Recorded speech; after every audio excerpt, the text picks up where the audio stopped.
Bismillahirrahmanirrahim. Assalamualaikum warahmatullahi wabarakatuh. Sekarang saya akan menjelaskan materi bab 1 ya. Judulnya perubahan sosial dalam masyarakat. Ketika kita melihat gambar ini gambar apa? Bencana alam ya. Nah, pertanyaannya, apakah bencana alam itu dapat menyebabkan perubahan sosial dalam kehidupan masyarakat? Bisa nggak? Jawabannya bisa ya. Karena apa? Karena bencana alam nanti akan merubah segala kehidupan masyarakat, termasuk dalam aspek-aspek sosialnya. Dulu masyarakat yang bermata pencaharian sebagai petani, mungkin sekarang ladangnya tidak ada, sehingga mata pencahariannya berubah. Terus mengenai hubungan sosial dengan masyarakat, dengan adanya bencana ini apakah merubah kepribadian masyarakat, mengubah cara berinteraksi masyarakat, seperti itu ya. Terus apa yang dimaksud dengan perubahan sosial? Ada beberapa tokohnya. Yang pertama menurut Surjono Sukamto. Di sini beliau memfokuskan perubahan sosial itu perubahan pada lembaga-lembaga kemasyarakatan ya. Terus yang kedua ada Kingsley Davis.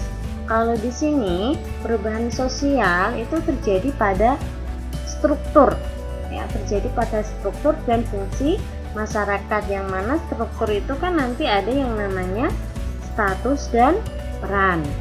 Terus menurut William Ogden ya, jadi perubahan itu terjadi ya di unsur-unsur kebudayaan.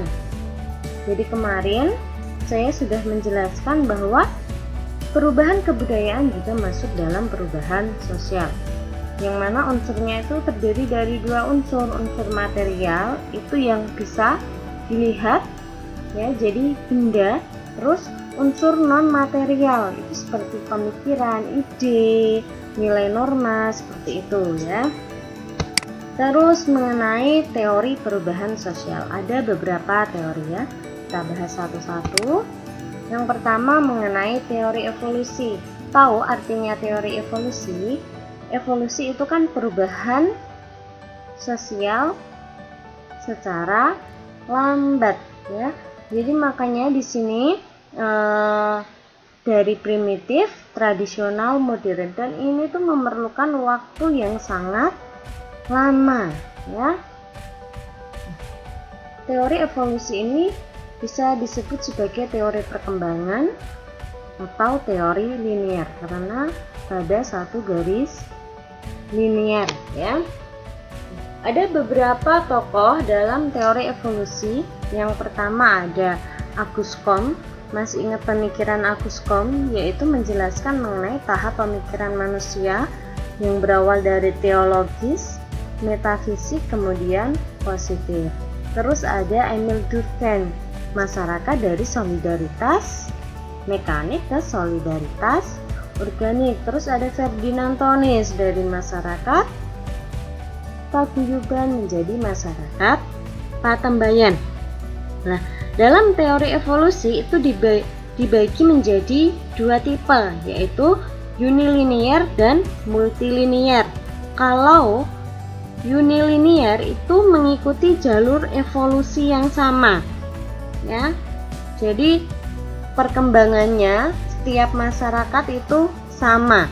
Tetapi kalau yang multilinear, masyarakat memiliki jalur berbeda untuk mengarah pada tahapan perkembangan yang sama. Mungkin nanti hasilnya modern, tetapi di sini mungkin dia tidak dalam satu garis yang lurus ya. Itu juga disebut sebagai teori evolusi, seperti itu ya. Jadi bisa garis lurus, bisa dia tidak melalui tahapan-tahapan seperti ini. Misal nggak ada primitif langsung tradisional modern seperti itu, atau primitif langsung ke modern ya. Jadi ini garisnya tidak melewati ini, mungkin dia nanti langsung lompat seperti itu ya. Terus teori siklus. teori siklus itu seperti roda.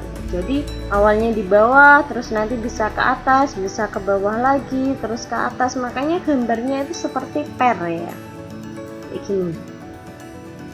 Contohnya itu yang paling gampang itu mode pakaian.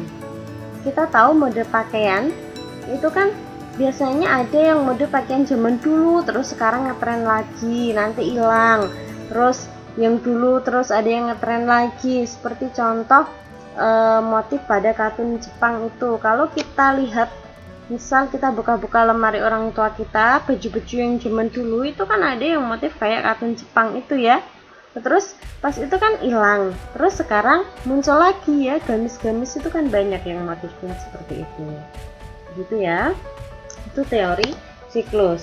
Ada tokohnya yaitu Hager dalam James M. Henslin menjelaskan teori siklus mengasumsikan peradaban laksana organisme ya. Jadi ada peradaban dilahirkan, mengalami masa muda yang subur, menjadi matang, kemudian mundur saat mencapai usia lanjut dan akhirnya mati. Seperti itu ya. Selanjutnya yaitu teori fungsional.